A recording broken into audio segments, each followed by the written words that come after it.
You're listening to the ADHD Support Talk Radio podcast. ADHD Support Talk is brought to you by addclasses.com. Visit www.addclasses.com today and sign up for free webinars and online events. Welcome back to ADHD Support Talk Radio. I'm your co-host, Lynne Edris, and I'm here with Tara McGillicuddy today. I'm going to introduce myself real quick, and then Tara will jump in, and we're going to talk about something that I'm hearing an awful lot about with my clients right now, and that's ADHD and burnout. So as I said, I am Lynne Edris. I am a productivity coach, and I help overwhelmed professionals from all over the world reduce procrastination, improve their time management, and get more done more easily so that they have more time, more energy, and even more bandwidth for what they love most. I'm a woman with ADHD myself, so I have been where so many of you guys are and so many of my clients are, and I've come out the other side, so to speak. So I've gone from living in the constant state of chaos, overwhelm, and underperformance that we all know far too well to live a life of more success and fulfillment than I once dreamed was possible. And I know you guys can share the same success yourselves. You can learn more about me and what I do and the programs and services I offer at www.coachingadvantages.com. And if you'd like to join my next live online productivity and time management workshop, you can simply text the keyword productivity to the number 33777 to find out more about the next free event. As I said, today, Tara McGillicuddy is with me, and we are going to talk about ADHD and burnout. So welcome, Tara. Go ahead and introduce yourself and we'll jump in. Well, I'm Tara McGillicuddy. I'm the creator of ADHD Support Talk Radio and a bunch of other ADHD resources. And I help people shift their energy, become more productive, and move forward in their life. And you can learn more about me by going to taramcgillicuddy.com. And I'm glad to be back again and to talk about burnout, because I know I relate to it and a lot of my clients do also. Absolutely. There's a lot of that going around right now. We were talking before we started the recording about some of the signs of burnout. And that's one of the things that I always want to help my clients pay attention to and to pay attention to myself so that I can do something about it. I call these things external indicators. So they're behavioral signs or signs kind of outside of the way your mind feels that something is up, something needs to be addressed, something needs to be identified. And those behavioral indicators or those signs are going to be different for everybody. What are some of your signs, Tara? What are some of your signs that you're burned out? Well, just like feeling tired and drained. I mean, that's a big one. But I think, that's something that sometimes I feel that for other reasons. But one of the ones that I really notice is I get agitated, aggravated, annoyed by minor things. And sometimes I might react not so nicely. I think that's a big one for me. Also, when I just start feeling like angry, annoyed, and resentful towards things that I probably didn't when I'm not burnt out. Those are three big ones for me. What about you, Lynn? For me, it's when I notice something, and these signs they can kind of point to different things, but there's definitely signs that I need to look at what's going on. So for me, it is like when I am, how to say this, like when I'm showing up in a way that isn't normal for me or behaving in a way that isn't normal for me. And I was telling Tara before we started the recording that I've been a little more, let's just call it reactive, a little more like snippy than normal. I'm normally like I'm not easily like irritated. I'm pretty chill. I tend to let things roll off my back and kind of take things as they come. But the last few months I've been like much more reactive. And even my husband said something at one point about me like getting grouchy fast, right? And I've been married for 32 years. So when my husband calls me grouchy after all these years, first of all, it, was not like a welcome observation, but that's a sign I'm not normally a grouchy person. So getting snippy, reacting, being like not just reacting, but overreacting. Mm-hmm. Sometimes I will bury myself in work, which is not like a really healthy way to deal with burnout, which is kind of weird, but it's something that I know I can do something about, something that I know that I can like make change or make move or make some progress on. So when I'm working too much, that's sometimes a sign that I need to take a look at what's going on with me. And then there's like the sleep piece. So, Yeah. mood stuff in general, but then if I'm not sleeping normally, either I want to sleep more than I know I need to, or I'm not sleeping well when I do sleep. Those are signs of some things that are sort of, something's up. And then there's Yeah. that just sort of restlessness. Mm-hmm. Sleep's a big one for me too. And I'm sure it is. I know it is for a lot of other Yeah. people with ADHD. And like you said, sometimes it's sleeping more, but it can be the opposite where I'm having trouble falling asleep. Or it's not even that I'm having trouble falling asleep. I just don't care that, okay, it's 4 o'clock in the morning and I'm still up binge watching something on Netflix. So that's a sign. And I think being indifferent about things can also be a sign for me, because I can Yeah. go one extreme where I'm like, getting annoyed and telling people off or reacting, but it can go the opposite effect where it's like, oh, why even bother? Doesn't matter. Right. I don't care. So for me, I think when I'm not balanced, when I'm way too far on one extreme to the other, whether it's mood or whether it's sleep, and I know for me eating, like if I'm not like when I'm like ordering takeout or making poor food choices, that's probably another sign that, okay, I'm getting close to burnout if I'm not already in that burnout mode. Oh, that's a really good point. Apathy and like looking at how you're eating, those are good indicators too. And everybody's different. Mhm. How this shows up in every single person is going to be different. Yeah. Some of us get overwhelmed. There are lots of things that can overwhelm you when you have ADHD, right? Burnout to me feels a little bit different. And I guess, I'm hearing a lot more about it now. I mean, as Mm. we're recording this, it's late October 2020. So, we've been in this sort of pandemic mode, and it God. seems like we're headed to a little bit of a spike this time of year here in Mhm. the US, as a lot of other countries are experiencing. And there's an element of, I'm just going to say it, sorry for the French guys, but same shit, different day, that Yep. also leads to that sort of feeling of, it's not boredom, like I don't have enough to do or I don't know what to do. It's a boredom, like loss of interest kind of a boredom.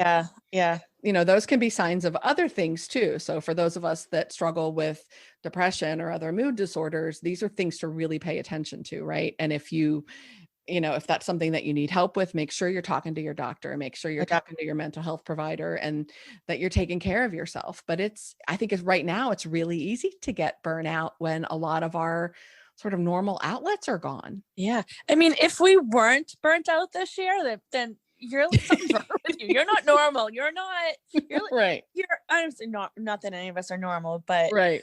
What who is normal, right? wasn't burnt out this year? I mean, this has just been a Bonkers. crazy Yeah. year. I mean, people use the word unprecedented. Like, I don't even know what word to use for this. It's just like, Bonkers.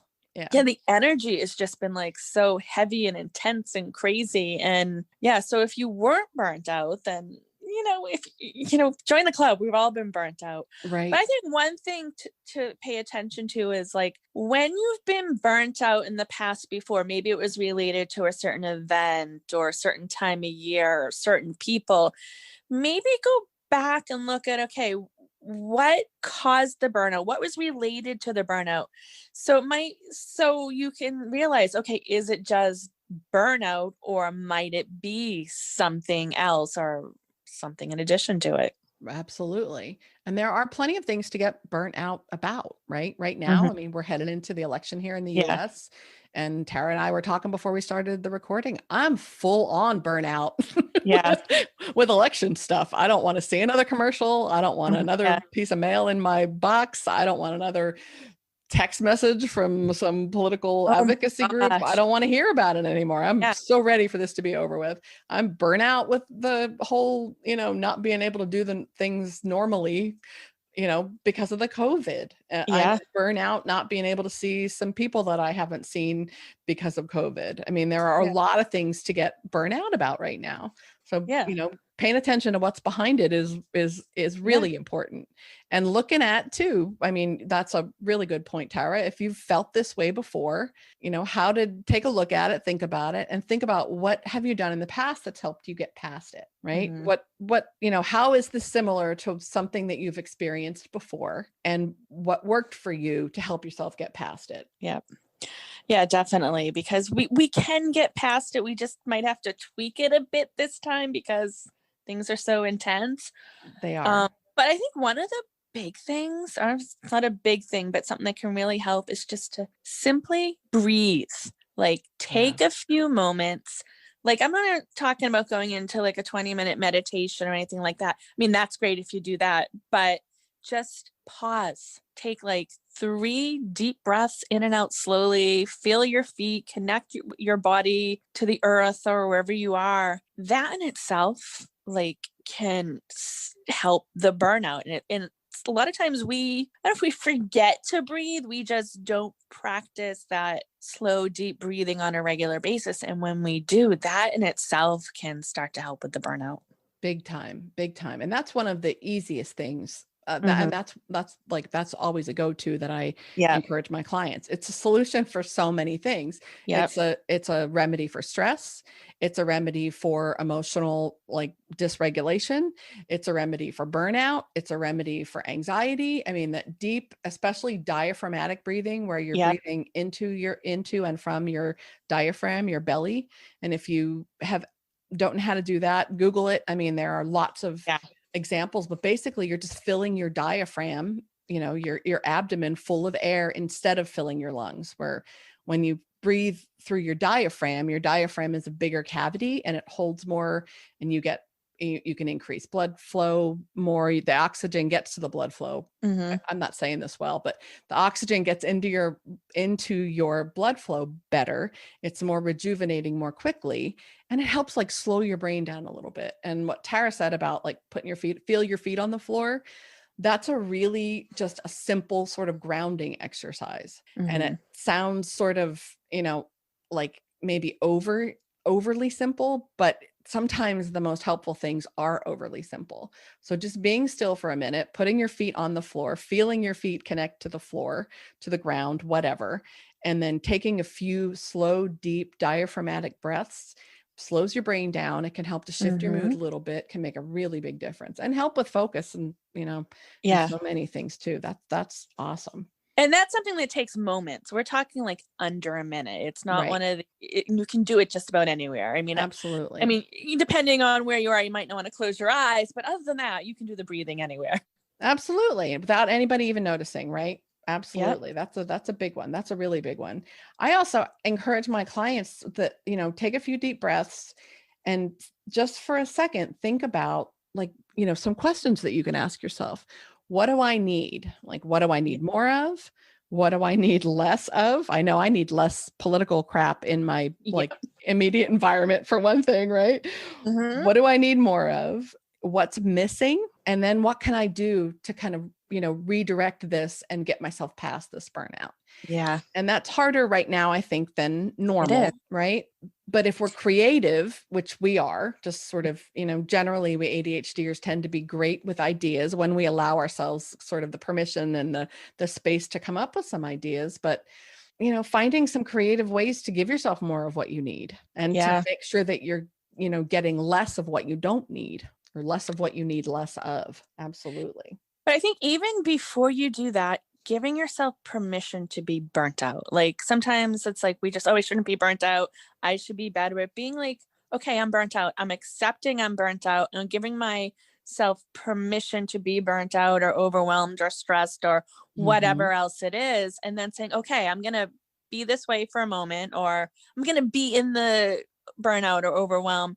And then, okay, how can I change this? What can I do to change just a tiny bit to shift out of the burnout a little bit, or like going into your strategy? But sometimes we beat ourselves up so much. And like I was kind of half joking saying, if you weren't burnt out this year, then something's wrong with you. Like it's okay to be burnt out. It's okay to be overwhelmed. It's okay to be stressed, angry, whatever the negative thing you're going through right now, don't like numb it, don't like Right. fight yourself, be okay with it. Then from there, how can I shift out of this? How can I change this? What can I do? And like you gave good questions and good suggestions, but sometimes people don't even allow themselves to go there because Yeah. they get angry at themselves or beat themselves up. And a lot of times it's not even like they do it consciously. It's just Right. like it's automatically. Reactive. Absolutely. Yep. Absolutely. And that's a really good point, right? You are where you are. Whatever it is that you're feeling isn't wrong, right? Maybe Yep. you need to redirect how you're letting it impact you, or look at how you're letting it change your behavior or change your perspective on things. But there's nothing wrong with what you're Yep. feeling, and it's pretty common right now. So whether Yep. you're overwhelmed or burnout or anxious or whatever it is, noticing it, acknowledging it, sort of Yep. being okay with it, and then looking at, is this something that I want and need to shift? Mm-hmm. Knowing that it's a temporary place to be, right? I always remind my clients, you've been here before, and so far you have 100% survival rate. So this too absolutely will pass, Yep. and it's okay, and you're okay, and it's going to be okay, But giving yourself permission, that's a really good point, to just to accept it, and then you can let go of it. Yeah. So I mean, it's and sometimes burnout or something on that idea that can actually like be life changing and improve your life because you might just get to the point where it's like, okay, this isn't serving me anymore. I want to change. I need to change. It's time to change. Yeah. Sometimes the burnout can lead you to something even better. Of course, it's not fun to go through it, but maybe, like I talked about before, going back to one of the last times you were burnt out or a time in your life you were burnt out, did it lead to a positive change? And for a lot of us, it does.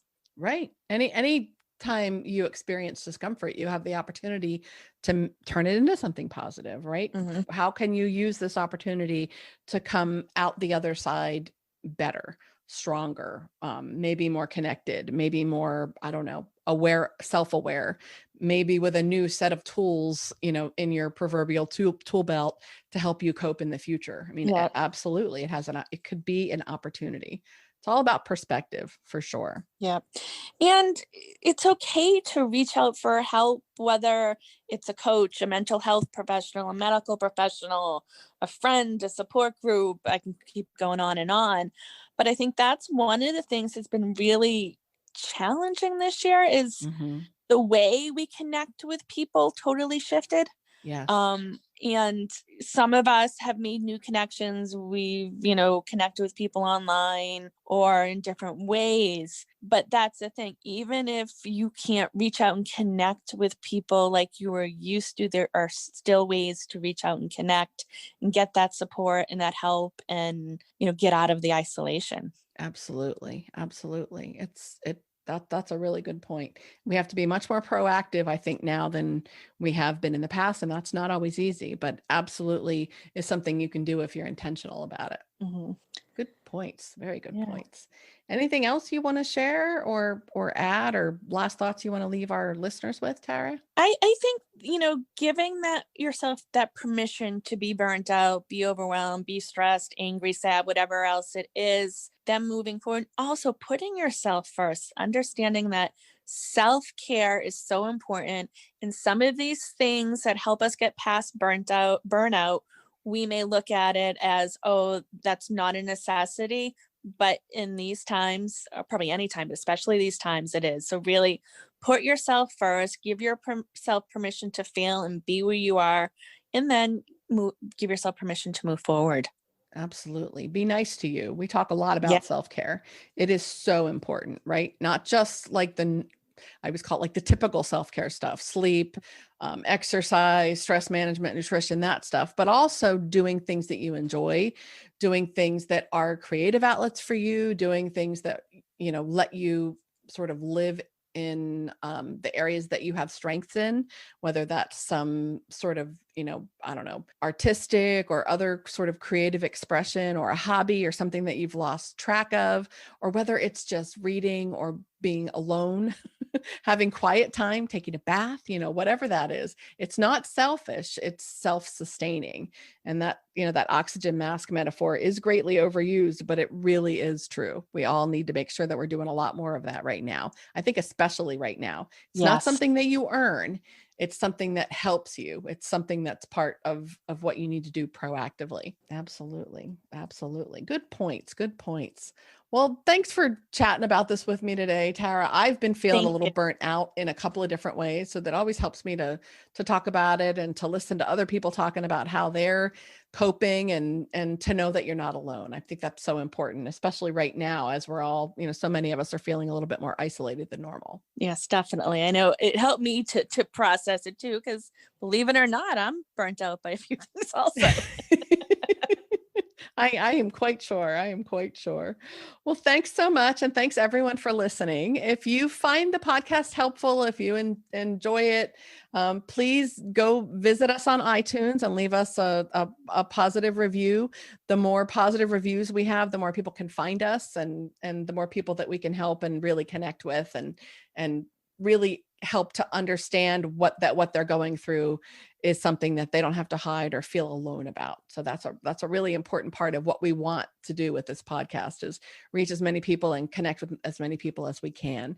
Well, thanks so much, Tara. Thanks for being here. Thank you all for listening. As always, we appreciate your attention, and we'll catch you next time. Bye-bye.